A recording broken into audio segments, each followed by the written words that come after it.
안녕하세요. 재테크 농부입니다. 오늘은 우리나라를 위해 목숨을 바친 분들을 기념하기 위한 현충일입니다. 그분들이 있기에 우리 모두가 이렇게 잘 지내고 있다고 생각합니다.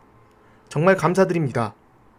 이번 주 미국 시장이 시작하기 전에 여러 투자 포인트들을 알아보고 나스닥이 앞으로 어떻게 움직일지 확인해 보겠습니다. 그럼 바로 시작하겠습니다. 구독과 좋아요 부탁드립니다. 해당 영상은 개인적인 의견일 뿐 참고만 부탁드립니다. 저번 주에는 미국의 양적 긴축이 시작되고 중국 봉쇄도 해제되며 호재와 악재가 섞여 있었지만 나스닥은 주간 기준으로 소폭 상승했습니다. 5월 고용지표는 좋았지만 좋다는 것은 곧 페드가 마음 편히 긴축을 할 수 있는 신호로 해석되어 금요일 나스닥이 하락했습니다. 이번 주에는 애플의 세계 개발자 회의가 있습니다. 새로운 맥북과 iOS 공개가 예정되어 있고 잘하면 메타버스 헤드셋도 나올 수 있다 보고 있습니다. 애플은 현재 고점 대비 20% 하락해 있는 상태입니다. 상승장이었으면 이런 개발자 회의는 그 종목의 호재로 작용하는데 과연 이번에는 어떻게 반응할지 궁금하네요. 메타버스 헤드셋이라도 나오면 개인적으로 좋은 모습을 보여주지 않을까 생각됩니다. 오늘부터 아마존 주식이 분할됩니다. 20대 1로 분할되며 100달러대로 시작합니다. 아마존의 주식 분할은 1999년 이후 23년 만입니다. 아마존은 최근 2주 동안 20%나 올랐는데요. 주식 분할 호재감이 반영됐습니다. 여기 자료에 보시다시피 액면 분할한 기업은 1년 뒤에 S&P 수익률을 한참 넘은 25.4% 상승했습니다. 웰스파고 분석가는 액면 분할에 나서는 기업들은 통상 좋은 주가 흐름을 보이고 호재가 많은 편이며 펀더멘탈이 좋아지는 경우가 많다며 이 세 가지는 시장에서 좋은 신호로 인식된다 말했습니다. 다만 아래 보시다시피 시장 자체가 아직 해결된 기미가 없기에 다른 때보다 상승이 더딜 수도 있다고 분석하고 있습니다. 어쨌든 주식 분할은 이런 하락장에서도 좋은 주가 상승을 가져온 만큼 호재로 작용합니다. 그렇다면 아직 주식 분할을 공식 발표하지 않았는데 주식 분할을 할 만한 기업들을 알아보겠습니다.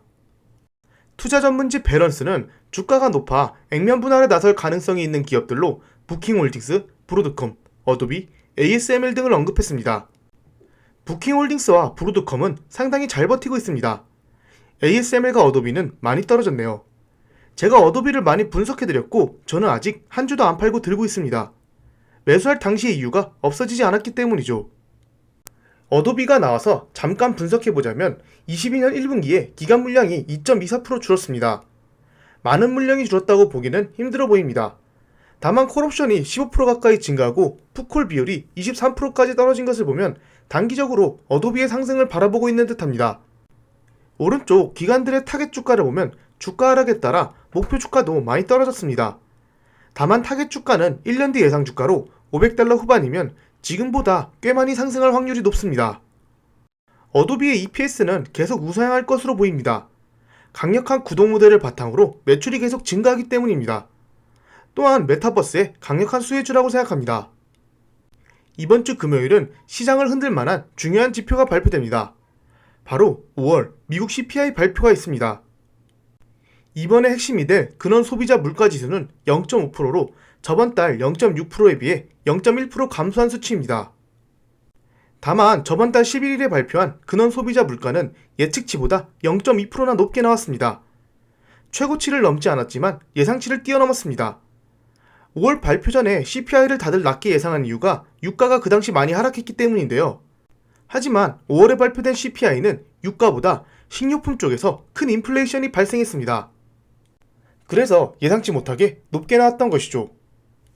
이번 달에는 유가에서 기대를 하기 힘들어 보입니다. 그렇게 예측치 자체도 저번 달보다 높은 0.5%로 잡은 것 같습니다. 화면에 보시다시피 국제유가는 계속 상승하고 있으며 중국 봉쇄가 6월 1일부터 풀린 것도 유가 상승을 부추기고 있습니다. 또한 유럽이 러시아산 석유 수입을 90%나 감축하겠다고 밝혔고 오펙도 증사한다고 했지만 화석연료 퇴출 움직임 속에서 석유산업 투자가 크게 위축된더라 증산 여력이 불충분한 상태입니다. 당분간은 국제유가가 크게 하락하지는 않을 듯합니다. 다만 몇몇 지표들이 인플레이션이 피크라는 것을 보여주고 있습니다. 만약 지금 보이는 지표뿐만 아니라 소비자 물가지수도 예측치보다 낮게 나오거나 감소하는 경향을 보이면 시장은 큰 반등이 올 수도 있다 생각합니다. 이처럼 이번 주에는 6월 14일에 있을 FOMC에 큰 영향을 줄 수 있는 CPI 발표가 있습니다. 하필 그 주에 내만여의 날도 같이 있네요. 이번 주 후반부터 다음 주까지는 변동성이 크지 않을까 개인적으로 생각됩니다. 그렇다면 시장에서 생각하는 금리 인상 확률을 알아보겠습니다. 지금 날짜 옆에 적혀있는 확률은 9월 FOMC에서 0.5% 인상 확률입니다. 5월 말까지만 해도 9월에는 0.25% 확률이 제일 높았습니다. 하지만 6월 1일부터 0.5% 확률이 높아지더니 조금씩 커져서 현재는 63.3%를 기록하고 있습니다. 그리고 아래 빨간 네모를 보시면 최종 금리가 6월 3일까지만 해도 3.25%였는데 어느새인가 3.5%까지 상승했습니다. 시간이 갈수록 금리 인상 확률이 더 높아지고 있습니다. 가장 최근에 있었던 금리 인상 시기와 비교해 보겠습니다. 2015년에서 2018년까지 4년 동안 9회 금리 인상을 했으며 최종적으로 2.5%까지 인상했습니다. 하지만 지금은 어떤가요? 최종적으로 예상되는 금리는 3.5% 정도에 최근보다 1% 더 상승할 것으로 보고 있습니다. 우리는 또한 금리 인상하는 기간에 주목해야 합니다. 2015년에는 4년간 천천히 금리 인상을 했습니다. 하지만 지금은 1년 반 만에 3.5% 가까이 금리를 올릴 것이며 초반에 강하게 금리를 올리고 있습니다. 양적 긴축의 시작 시기와 양도 과거보다 빠르며 금리 인상을 하는 속도도 과거보다 빠르기 때문에 현재 시장이 크게 하락해 있습니다. 4년 동안 적응한 것보다 더 높은 금리를 1년 반 만에 적응하는 것은 수준이 다르기 때문이죠. 그렇기에 지금 시장은 금리 인상과 양적 긴축으로 이렇게 하락했습니다. 하지만 우리는 이 악재가 나스닥의 상승을 막지 못한다는 것을 잘 알고 있습니다. 방금 보셨던 자료에서 금리를 올리기 시작한 1971년부터 현재까지 나스닥 차트를 비교해 보겠습니다. 지금보다 더 많이, 더 높이 금리 인상을 올렸던 시기도 있었고 계속해서 주기적으로 금리 인상을 하는 것을 알 수 있습니다. 하지만 나스닥은 수많은 금리 인상을 뒤로하고 1971년에 비해 117배나 상승했습니다. 금리 인상조차 시장의 상승을 막을 수가 없습니다. 과거에 수많은 금리 인상이 있었지만 1년 뒤에 보면 100% 확률로 전부 상승했습니다. 평균적으로 1년 뒤에는 S&P가 10% 가까이 상승하게 되는데요.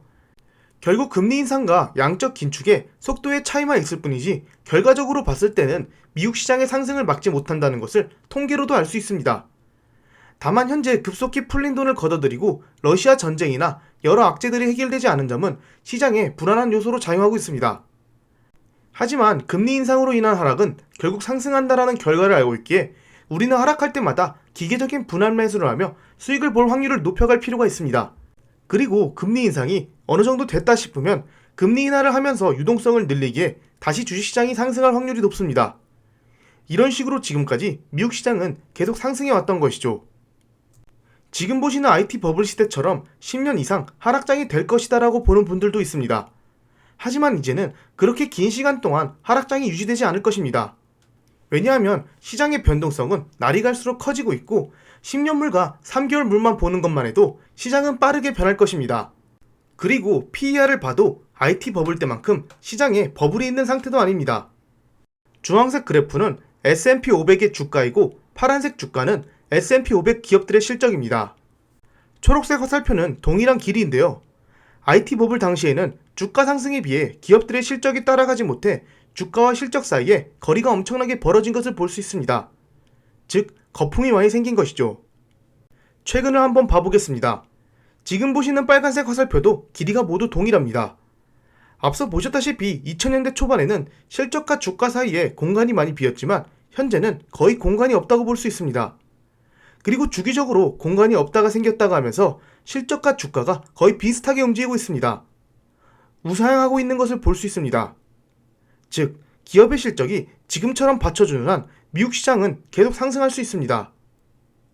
미국 시장에서 가장 중요한 종목이라 할 수 있는 빅테크 5개의 미래 EPS입니다. 모든 기업들이 성장해가고 있음을 볼 수 있습니다. 기업들의 실적이 무너질 수가 없다는 소리입니다. 결국 미국 시장은 수십 년 역사 동안 금리 인상, 금리 인하, 하락장, 상승장 패턴이 반복됐다 생각합니다. 다만 현재는 유례없는 유동성과 변동성으로 인해 우리가 더 큰 충격을 받고 있다 생각합니다. 최근 알리바바 투자로 큰 손해를 본 찰리 먼거가 이런 말을 했습니다.